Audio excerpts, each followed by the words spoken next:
A Souza Produções convida você a se tornar um patrocinador. Semeie no nosso ministério. Com a sua oferta poderemos produzir muito mais vídeos. Este é um ministério independente e, por isso, precisa da sua participação. Inscreva-se no canal e compartilhe os vídeos. Seja um multiplicador desta visão.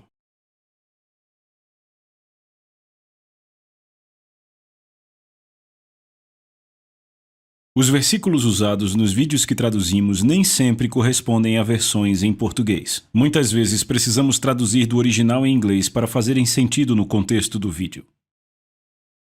Amém! Glória seja dada a Deus! Uau! Aleluia! Obrigado, Deus! Bem, deixa eu te dizer... Vocês nessa igreja são maravilhosos! Vocês estão com fome, o que eu poderia dizer?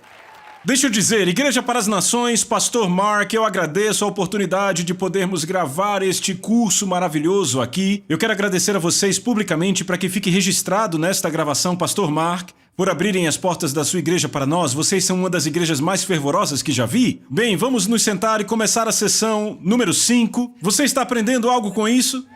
Certo, então vamos continuar o que temos estudado sobre o extraordinário. Eu vou ler nosso versículo base, Efésios capítulo 3, verso 10. Paulo diz, através de cristãos como vocês, este extraordinário plano de Deus está se tornando conhecido e sendo falado até entre os anjos. Eu amo essa parte. Certo, então definindo extraordinário é aquilo que vai além do usual, excepcional, que excede a medida comum.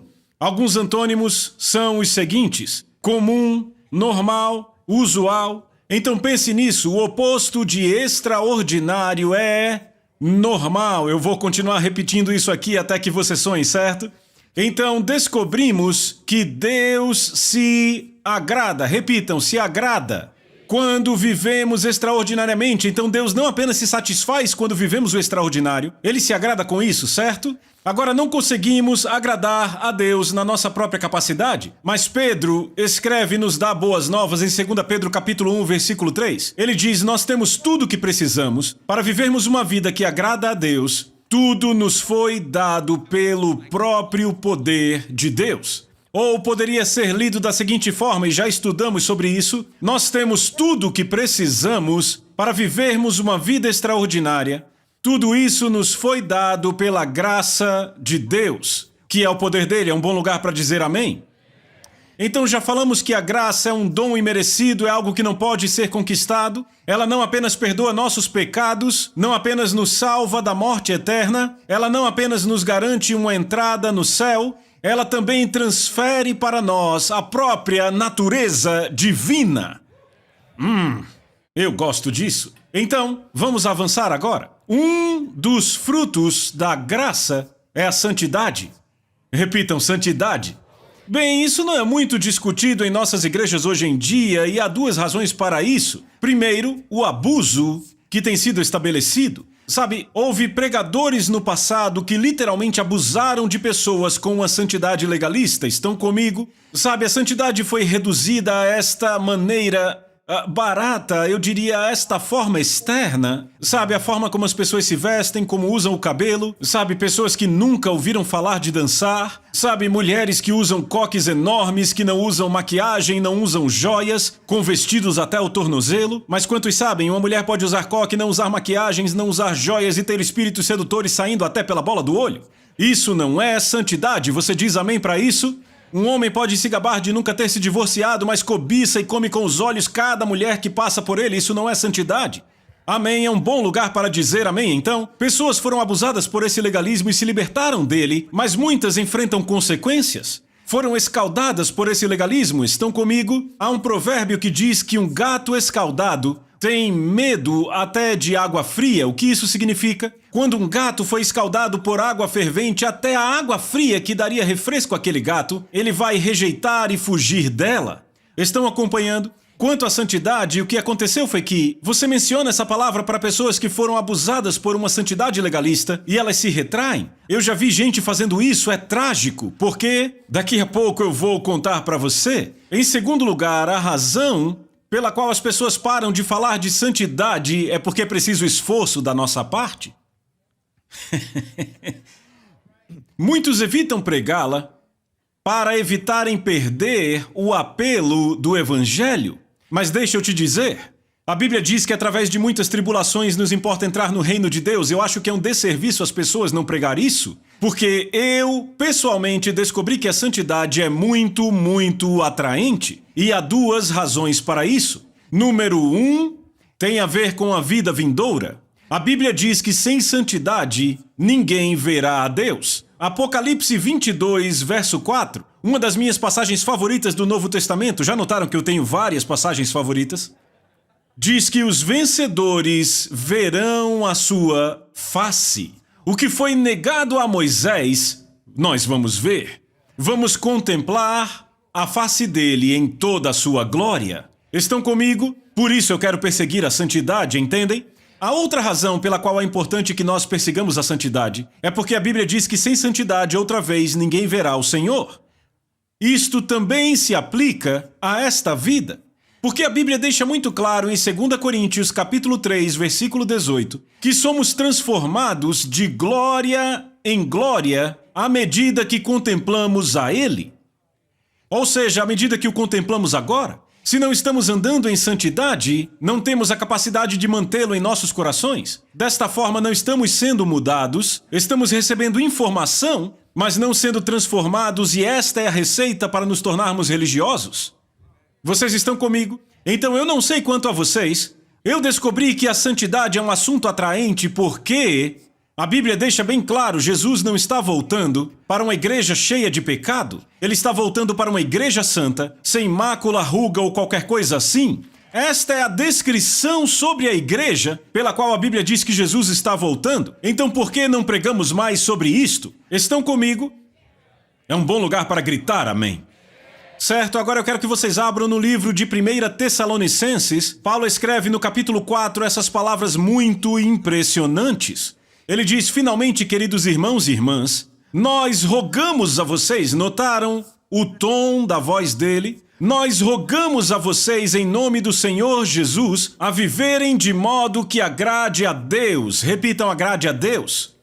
Como lhes ensinamos, vocês já estão fazendo isso e nós os encorajamos a fazê-lo cada vez mais. Repitam, cada vez mais. Pois vocês se lembram do que lhes ensinamos no nome do Senhor Jesus? Deus quer que vocês sejam santos. Então vocês devem se manter afastados de todo pecado sexual. Que palavra direta! Agrada a Deus quando vivemos santos, especialmente em nossa sexualidade. Esta é uma área que costuma ficar fora de controle exteriormente, quando existe um problema mais profundo interiormente. Estão acompanhando? Pode ser orgulho, pode ser rebelião, pode ser cobiça por poder, pode ser amargura, etc. Então, esses problemas interiores podem criar um problema exterior com impureza sexual. Mas a raiz fundamental de todo esse problema é falta de temor do Senhor. Deixa eu dizer isso a vocês, embora a pureza sexual não seja a definição completa de santidade, a impureza sexual certamente identifica a falta dela. Eu preciso dizer isso de novo. Embora a pureza sexual não seja a definição completa de santidade, a impureza sexual certamente identifica a falta dela. Certo? Então Paulo deixa isso muito claro, devemos ser cada vez mais abundantes na pureza. Devemos fugir de toda forma de imoralidade sexual. Na verdade, a impureza é algo tão grave que Paulo escreve aos Romanos, é impressionante. Ele diz, cheios de toda injustiça e imoralidade sexual, conhecendo eles a sentença de Deus, de que aqueles que praticam tais coisas são passíveis de morte, não apenas os que fazem isto, mas também os que aprovam aqueles que praticam tais coisas. Este é um aviso forte, mas o que de fato chama a minha atenção é que não são apenas os que praticam, mas aqueles que aprovam, aqueles que praticam. Ei, se você está numa liderança, precisa dar atenção a estas palavras. Ou seja, se você é um líder civil responsável por fazer leis, vamos pensar sobre isso. Se você é um líder espiritual, pastor de uma igreja, é bom considerar isto. Lembre do apóstolo Paulo, a carta que ele escreveu diretamente para os líderes da igreja em Corinto, quando estavam fazendo vista grossa. Fazer vista grossa muitas vezes pode ser concordar. Um homem que estava dormindo com a sua madrasta e eles estavam permitindo que ele continuasse, lembram? Lembre de Eli, que sabia que seus 2 filhos estavam cometendo adultério com mulheres que se reuniam na porta do tabernáculo. Ainda assim ele fez vista grossa e um profeta veio e disse: você perdeu o seu sacerdócio porque fez vista grossa com os seus filhos. Você honrou mais os seus filhos do que a mim, disse Deus. Estão comigo? Sabe, é realmente algo importante sobre o qual deveríamos falar mais? Estão comigo? Quando um crente vai contra a natureza que lhe foi dada por Deus e se deixa escravizar pela imoralidade sexual, isso é uma ofensa muito grave? Sabe, de fato, mas deixa eu dizer uma coisa muito boa aqui, nós recebemos a natureza dele. Oh, eu tenho falado sobre isso. Você tem que perceber. Quando a natureza dele veio para você, ele te libertou do domínio do pecado. Falamos disso na última sessão e eu vou começar a pegar bem pesado. Nas próximas sessões eu vou começar a falar do quão fácil deveria ser para um crente andar no Espírito e não ser mais dominado pela sua carne. Eu mal posso esperar por isso. Em breve nos próximos capítulos, certo? Então agora, Paulo diz o seguinte, eu vou continuar lendo o que ele diz na carta de 1 Tessalonicenses e agora nos versículos 6, 7 e 8. Paulo diz, já dissemos isso antes e fortemente... Ouça o que ele diz, fortemente alertamos vocês que o Senhor punirá aqueles que fazem isso, vivem em imoralidade sexual. Deus não nos chamou para vivermos em imoralidade, mas em santidade. Então, todo aquele que rejeita este ensino não está rejeitando um ser humano, mas está rejeitando Deus. São palavras fortes, pessoal. É forte. Por que não enfatizamos isso nos púlpitos? Por que não damos ênfase ao aviso de Paulo? Sabe, eu estava almoçando ano passado com um apóstolo, ele tinha 25 igrejas debaixo de si, e ele disse, John, estávamos falando disso. Ele disse, John, eu estou muito preocupado com a igreja de hoje. Ele disse, não estamos falando disso. Sabe, ouçam isso, ele disse, eu conheço pessoas, ele disse, sabe, John, eu conheço pessoas que vêm à igreja, igrejas evangélicas, pregam um novo nascimento e estão morando juntas. Agora eu consigo entender novos convertidos, fazem apenas 2 meses que foram salvos, temos que tirar as espinhas do peixe, não é verdade? Pegamos o peixe e depois limpamos, certo? Então temos todo tipo de pessoas sexualmente imorais vindo aos cultos, e aí elas são salvas e depois rapidamente são limpas pela palavra. Mas quando esse pessoal já está indo à igreja há 2, 3, 4, 5 anos e continuam morando juntos, o que tem sido pregado nessas igrejas? Mas aquele homem almoçou comigo e ele disse, sabe, ano passado minha esposa esteve num encontro de mulheres e ela estava ensinando mulheres sobre como realmente ministrar a seus maridos. Bem, uma certa mulher veio até minha esposa quando acabou o encontro de mulheres e disse, eu estou muito empolgada com o que você acabou de pregar. Meu namorado não tem feito sexo comigo ultimamente. E ela disse, agora eu sei porque ele não tem feito isso. Eu vou fazer as mudanças e tenho certeza que meu namorado vai fazer sexo comigo de novo. E daí ela disse, glória a Deus, muito obrigado pelo que você pregou. E eu disse, tá brincando, ela realmente disse isso? E ele disse, ela realmente disse? E eu disse, meu Deus, o que estamos pregando na igreja hoje? Estão comigo? Veja, aqui está Paulo falando de forma forte, mas sabe, isso deixa as pessoas desconfortáveis. Por quê? Porque você está mexendo com o meu ídolo que eu tenho dentro do armário. Não mexa com o meu ídolo. Não mexa com o meu pecado de estimação.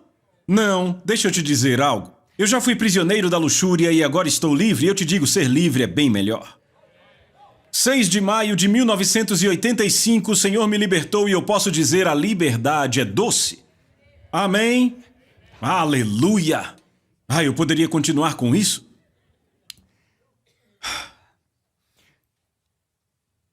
Muitas pessoas estão atordoadas e sem paixão por causa da imoralidade sexual. Lisa e eu estávamos almoçando com um líder no ano passado. Ele sentado e dava para ver como seu coração estava pesado. Ele tinha várias atrizes e modelos em sua igreja. Ele disse, sabe, veio um ministro itinerante e basicamente ele violou algumas mulheres da minha igreja e eu vi o fogo morrer nelas. Eu vi a tristeza vir sobre a vida delas. E ele disse, John e Lisa, aonde que nós estamos chegando? Era um líder que viajava pelas igrejas. Meus amigos, nós temos que falar sobre isso porque Paulo escreveu sobre isso, Deus fala sobre isso. Não é algo que a gente varre para baixo do tapete, ignora e apenas espera que as pessoas entendam, presumindo que elas entenderão. Estão comigo? Todo aquele que rejeitar este ensino não está rejeitando a homens, mas rejeitando a Deus. Paulo escreve à igreja de Corinto que de muitas maneiras era semelhante à nossa igreja ocidental de hoje. Alguns dos seus membros estavam envolvidos em impureza sexual e Paulo desceu o martelo. Ouçam com atenção o que ele disse. Lembrem-se da nossa história, amigos, e estejam avisados, repitam avisados. Todos os nossos ancestrais foram guiados da morte escravizadora para a vida que salva. Todos beberam da rocha e aquela rocha era Cristo. Mas apenas experimentar a graça de Deus, repitam, graça, não pareceu significar muito. A maioria deles foi derrotada pela tentação durante os tempos de dificuldade no deserto. Lembrem-se, são tempos difíceis quando o inimigo vem. E Deus não se agradou disso. Agora ouça o que ele diz. A mesma coisa poderia acontecer conosco.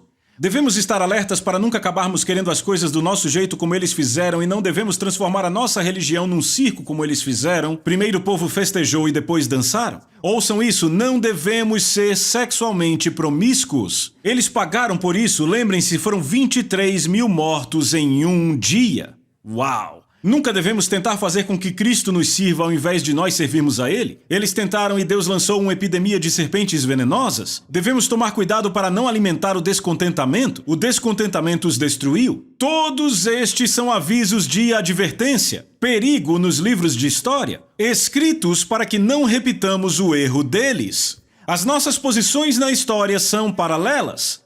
Eles estão no princípio, nós estamos no fim. E somos igualmente capazes de falhar como eles falharam. Não sejam tão ingênuos e autoconfiantes, vocês não estão isentos. Não estamos isentos por uma graça que cobre o erro. A graça tem sido muito mal representada como uma grande cobertura de Deus. Você entende o que eu falo? Eu sei que eu não estou vivendo muito bem como deveria, mas ainda bem que tem a graça de Deus. Já aprendemos em outras sessões, não é isso que a graça é? Graça é o poder de Deus que nos dá a capacidade de viver a verdade que Ele exige de nós. Você pode dizer amém para isso?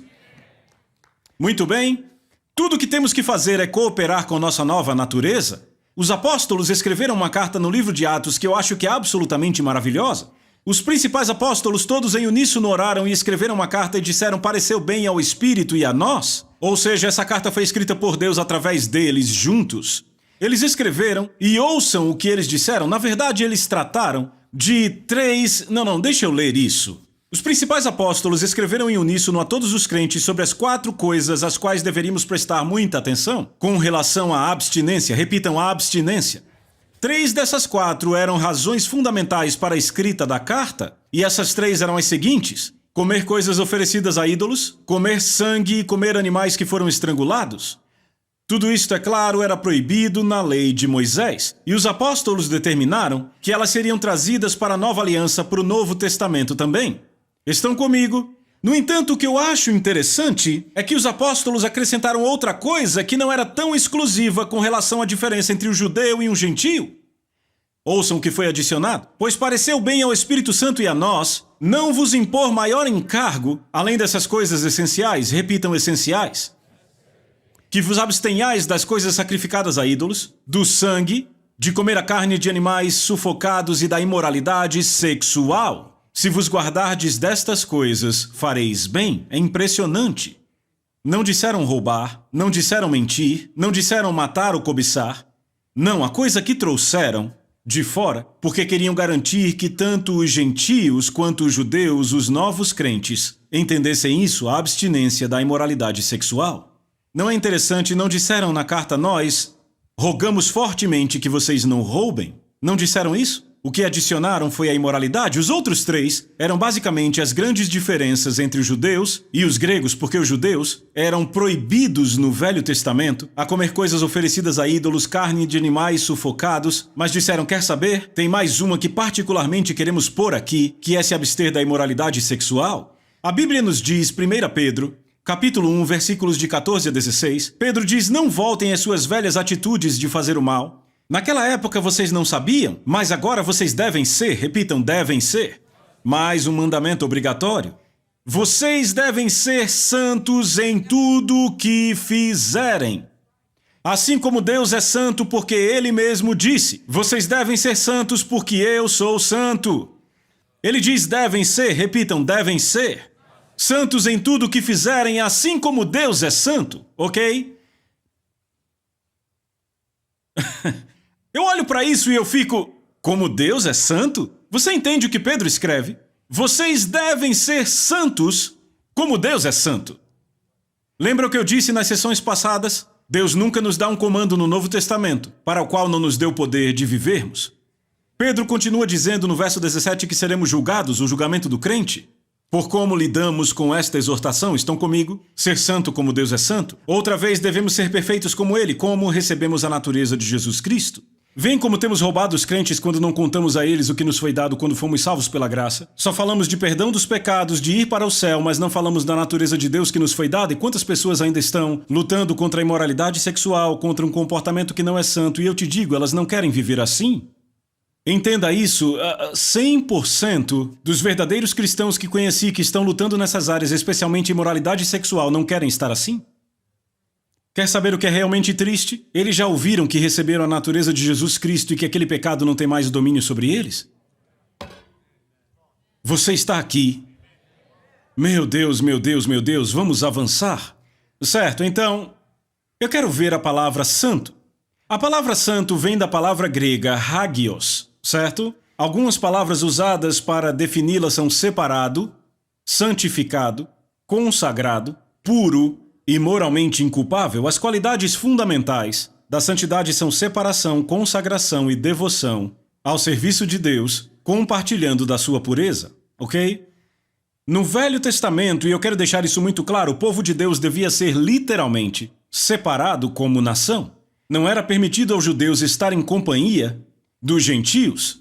Entretanto, no Novo Testamento, nós crentes devemos nos separar do mal enquanto vivemos entre as pessoas e interagimos com a palavra. Por quê? Por que Deus tinha que separá-los na velha aliança? Porque não tinham a natureza e o caráter de Jesus Cristo? Assim, o que o mundo tinha poderia contaminá-los? Mas quando você sai como luz, você está comigo. Você vence as trevas, não são as trevas que te vencem. Eu olho para Jesus. Jesus dominava a atmosfera onde quer que fosse. Se ele entrasse num templo e houvesse um endemoniado, ele começaria a gritar. Ele ia para festas. Muitos cristãos não podem ir a festas que querem, sabe por quê? Porque se o pecador é mais forte em seu pecado do que você é em Deus, ele controlará a atmosfera. Mas se você é mais forte em Deus do que o pecador é em seu pecado, você vai controlar a atmosfera. Você está comigo? São boas notícias. A graça não apenas nos justifica, mas nos capacita a servir a Deus aceitavelmente. Lembra Hebreus 12, 28, retenhamos a graça pela qual sirvamos a Deus de forma aceitável. Como fazemos isso? Com reverência e temor piedoso. Por que temor piedoso? Porque aperfeiçoamos a nossa santidade no temor do Senhor. 2 Coríntios 7, 1, vê como tudo interage. Você está vendo isso? A graça nos dá a habilidade, o poder de servir a Deus aceitavelmente, isso com reverência e em temor piedoso. E o temor piedoso nos dá a habilidade de fugir de todo pecado. Ouça o que Paulo diz, é maravilhoso. Paulo diz em 2 Coríntios capítulo 6, verso 1, ok? Ele diz, também rogamos a vocês que receberam a graça de Deus, não deixem que ela seja desperdiçada. Ok? Eu vou voltar um pouco aqui e vou ler para vocês o texto que eu acabei de citar, 2 Coríntios 7, 1, ok? Paulo diz, amados, purifiquemo-nos. Repitam, purifiquemo-nos. De toda impureza, tanto da carne como do espírito, aperfeiçoando a nossa santidade no temor do Senhor. Viram isso? Amados, purifiquemo-nos de toda impureza, tanto da carne como do espírito. O que é a impureza do espírito? Fofoca, calúnia, contenda, amargura, certo? E da carne, sabemos, é bem óbvio. Estão acompanhando? Purifiquemo-nos de toda impureza, tanto da carne como do espírito, aperfeiçoando a nossa santidade no quê? No temor do Senhor. É pelo temor do Senhor que desenvolvemos a salvação? É pelo temor do Senhor que aperfeiçoamos a santidade? Vemos nas palavras de Pedro. Por isso que o temor do Senhor é tão importante. Agora, notem que Paulo diz nesse versículo, purifiquemo-nos. Repitam, purifiquemo-nos. Notaram que ele não diz que o sangue de Jesus vai te limpar? Peraí, John, você está dizendo que o sangue de Jesus não nos limpa? Não, eu não disse isso. Veja, não podemos confundir a obra da justificação com a obra da santificação. É um assunto importante, eu vou te explicar qual a obra da justificação. Justificação foi o que aconteceu com você no momento em que você entregou sua vida ao senhorio de Jesus, imediatamente você nasceu de novo. A natureza de Jesus Cristo foi posta dentro de você e você se tornou assim como Jesus nesta terra. Seu espírito foi feito perfeito aos olhos de Deus. Naquele momento, a obra da santificação começa. O que é santificação? Santificação é outra palavra para santidade. Significa que o que acontece dentro de você acha caminho para o exterior. Estão comigo? Quanto à justificação, não temos nada que fazer, certo? Mas quanto à santificação, temos que cooperar com ela. Nós temos que cooperar com o poder da graça para fazer funcionar. É por isso que Paulo diz, purifiquemo-nos. Estão comigo? Porque alguns versículos antes ele disse o seguinte, veja 2 Coríntios capítulo 6, versículo 1, rogamos a vocês, vocês que receberam a graça de Deus, a não deixá-la ser desperdiçada. Repitam, desperdiçada. Agora, se você olhar para a graça como um grande acobertamento, como muitos na América veem, como é que você pode entender esse versículo? Como você poderia desperdiçar a graça de Deus? Como você poderia recebê-la em vão, como outra tradução diz? Ou seja, não usar todo o seu potencial, mas quando você entende que a graça é a presença capacitadora de Deus, que nos dá a possibilidade de viver como Jesus vive, entendemos como podemos desperdiçá-la? Vamos voltar para o homem da ilha, lembram dele? O mensageiro vem, diz ao homem da ilha, essa arma vai te tirar daqui, e também diz a ele completamente tudo o que ela faz, que a arma atira no cervo, atira no urso, mostra tudo a ele, certo? O mensageiro volta para o século XXI e ele e o seu chefe agora vão ver, pela máquina do tempo, o homem da ilha. Mas eles tomam um susto, sabe o que eles veem? O homem da ilha ainda dormindo em sua grande pedra, ainda tremendo à noite. Ele não está usando a arma. Eles veem que ele ainda está tentando usar lanças rústicas e estilingue para matar um cervo. Então eles voltam um pouco para 11 dias depois que o mensageiro foi embora. E o homem da ilha ainda tem aquela arma de 7 milímetros e está pronto para atirar quando o navio vier, mas ainda joga pedras nos cervos e ainda dorme naquela grande rocha. E aí avançam mais 30 dias e finalmente ele está com a arma na mão e notam que ele meio que vai para uma toca de urso e lá está a grande mãe ursa desafiando aquele homem da ilha. E eles pensam, ok, o que ele vai fazer? E o homem da ilha levanta a arma e eles pensam, ok, ele vai usá-la. Mas ele põe para cima a tira e espera que o barulho assuste a ursa. E o que a mãe ursa faz vai correndo na direção dele e o mata destroçado. O que o mensageiro e o empregador dizem? Ele desperdiçou o nosso presente. Ele ficou aquém do objetivo que definimos para ele. Então vamos para Hebreus capítulo 12, versos 14 e 15. Vejam isso. Persigam a santidade, sem a qual ninguém verá o Senhor, atentando diligentemente para que ninguém seja faltoso, separando-se da graça de Deus. Como você se separa da graça de Deus? O homem da ilha fez isso? Ele não usou o que foi dado a ele? Todo aquele esforço, todo aquele dinheiro foi pago e utilizado para dar a ele, não apenas para sair daquela ilha, mas para viver extraordinariamente e ser bem-sucedido na ilha? Ser um homem bem-sucedido, mas ainda assim, ele recebeu a arma em vão, a desperdiçou. Você está aprendendo algo aqui? Mais uma vez eu te digo, podemos ver isso como um copo meio cheio ou um copo meio vazio. O que isso faz, na verdade, é me encorajar, porque agora eu realmente percebo que o que costumava ser muito difícil para mim, para viver uma vida santa e piedosa, antes de eu entender o que estou compartilhando com vocês, agora é alcançável. Porque não é na minha habilidade, é na habilidade dele. Veja, desta forma Deus recebe a glória, não nós.